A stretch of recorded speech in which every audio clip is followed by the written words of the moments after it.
ಇದು ಸರ್ಕಾರಿ ಬೇಜವಾಬ್ದಾರಿ. ರೈತನ ಮನವಿಗೆ ಬೆಲೆ ಇಲ್ಲ. ಬೆಂಕಿ ಬೀಳುವವರೆಗೂ ಜೆಸ್ಕಾಂ ಕಣ್ಮುಚ್ಚಿ ಕುಳಿತಿತ್ತು. ಜೆಸ್ಕಾಂ ಕಚೇರಿ ಇರೋದು ರೈತರಿಗಾಗಿನ ಅಥವಾ ನಿದ್ದೆ ಮಾಡೋಕ್ಕಾಗಿನ? ಸ್ಕ್ರೀನ್ ಮೇಲೆ ನೋಡಿ, ಈ ಸುಟ್ಟ ಜಮೀನು ಕೇವಲ 15 ಎಕರೆ ಅಲ್ಲ. ಇದು ಕಬ್ಬು ಬೆಳೆಯಲು ರೈತ ಖರ್ಚು ಮಾಡಿದ ಬೀಜ, ಗೊಬ್ಬರ, ನೀರು ಮತ್ತು ಆತನ 8 ತಿಂಗಳ ಪರಿಶ್ರಮ. ಕಟಾವಿಗೆ ಬಂದಿದ ಕಬ್ಬಿನ ಮಾರುಕಟ್ಟೆ ಮೌಲ್ಯವೇ ಲಕ್ಷಾಂತರ ರೂಪಾಯಿ. ಆತನ ಕುಟುಂಬಕ್ಕಾಗಿರುವ ನಷ್ಟ ಎಷ್ಟು ಗೊತ್ತಾ? ಬರೀ ಆರ್ಥಿಕ ನಷ್ಟ ಅಲ್ಲ, ಮಾನಸಿಕ ನೋವನ್ನು ಕೂಡ ನಾವು ಪರಿಗಣನೆಗೆ ತಗೋಬೇಕು.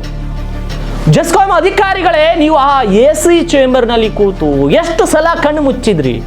ನಿಮ್ಮ ನಿರ್ಲಕ್ಷ್ಯದಿಂದ ಇಂದು ಒಬ್ಬ ರೈತ ರಸ್ತೆಗೆ ಬಂದಿದ್ದಾನೆ. ಆತನ ಕುಟುಂಬದ ಹೊಟ್ಟೆಗೆ ನೀವು ಹೊಡೆದಿದ್ದೀರಿ.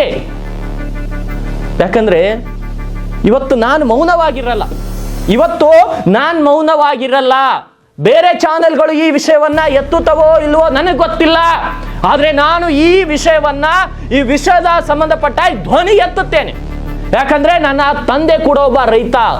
ಆ ಹತ್ತಿರದ ಸಂಬಂಧದಿಂದಲೇ ಆ ರೈತನ ಪ್ರತಿಯೊಂದು ಕಷ್ಟ, ಪ್ರತಿ ಕಣ್ಣೀರಿನ ಹನಿಯ ಮೌಲ್ಯ ನನಗೆ ಗೊತ್ತಿದೆ. ಉತ್ತರ ಕರ್ನಾಟಕ ನ್ಯೂಸ್, ಇದು ಕನ್ನಡದ ಉಸಿರು.